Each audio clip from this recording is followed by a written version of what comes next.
mkulu amene wamwalira waphedwa chifukwa cha ndalama za betting. Monga mukudziwa pano pa Ogamaki TV ndimabwera ndi nkhani zosiyanasiyana zimene zikuchitika.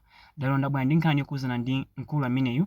Mkulu amene zinake ndi Steve amachokera ku Chiladzulo ku Malawi, koma amakhala mu dziko la South Africa ku Rustenburg ndi kumene amakhala.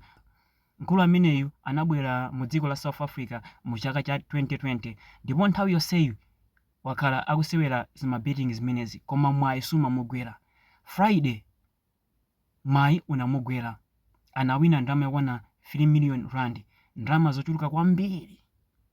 Ndi atapita kukatenga ndalama zija anawuzidwa zakuti apite ndi ID komanso bank accounts. A Steve anayesesa kusakasaka ID komanso bank accounts nde anapitanso. Atapitanso anawuzidwa zakuti sitingathe kupanga process ndalama zimenezi lero, ukuyena ubwere Monday chifukwa choti lero ndi Friday. Nde transaction imene izatheka Monday.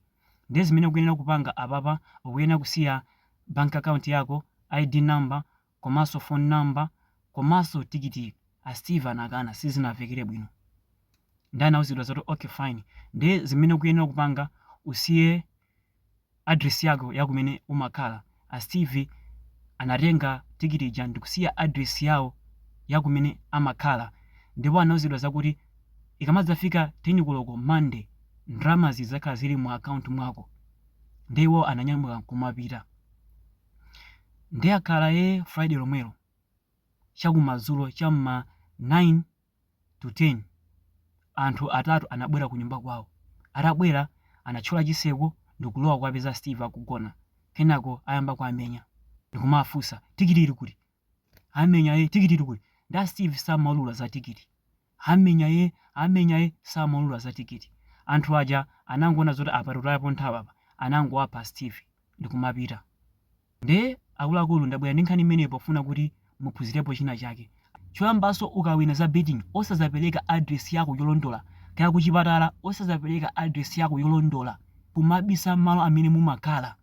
Nda Steve kupusa kwawo anapereka address yolondola yakumene amakhala, ndiponso anakagona ku nyumba kwawo. Mistake yachiwiri ndi imeneyo. Ukawina betting kaya ndalama sunatenge sitimakagona ku nyumba, timakagona ku lodge, ku guest house, kapena kwa ma friends amene sakudziwa zoti wawina. Chifukwa anthu amene amagwira ntchito patela mu ma betting shop mmenemu amakhala ndi magangster awo. Ndio ukasiya ma details ako olondola amatumiza nyamataja apitani kwakuti kuti amene wawina ndalama mwakuti. Kaya ndalama zija zitenga akupeza nyumba kwanu, akumenya, akupanga kidnap.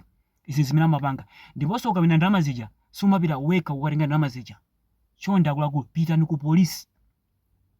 Kapezi na polisi aja akuperekezana mene uja mukatenga ndalama zija. Kenako mwagera kenakake apolisi aja. Ndi zimene timapanga. Osazayerekeza kupita weka kukatenga ndalama zimenezi. Osazayerekeza kupita weka, pita ndi apolisi. Chifukwa anthu amene amagwira ntchito mu betting shop aja amakhala ndi magangster awo ali panja paja. Ngati wawina ndalama zambiri amambopereka ma information. Monga mukudziwa ukawina ndalama zambiri amafuna bank account komanso ID. Nde amapasa kanthawi ungatoka 1 hour apanga process transaction yako. Amapasa katibulo kako kupasa tizakumwa pene pokhalani bwana. Ndio mapanga process transaction yako. Ndi zimene amapanga. Samangofika kuti wawina ndalama yako ndi account ili kuti ndatumiza. Umatenga kanthawi.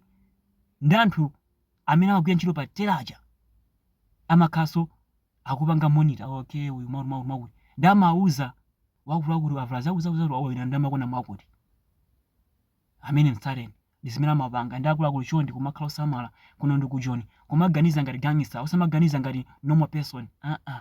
Ndi nkhani imene ndabwera nayo lero ndi imeneyo yokuzana a Steve amwalira chifukwa cha ndalama za betting. Ndi akuluakulu osewala panga subscribe kuti nkhani ngati zimenezi zizopezani mosavula komanso muziphunzira tina mu nkhani ngati zimenezi. Ero azifumu.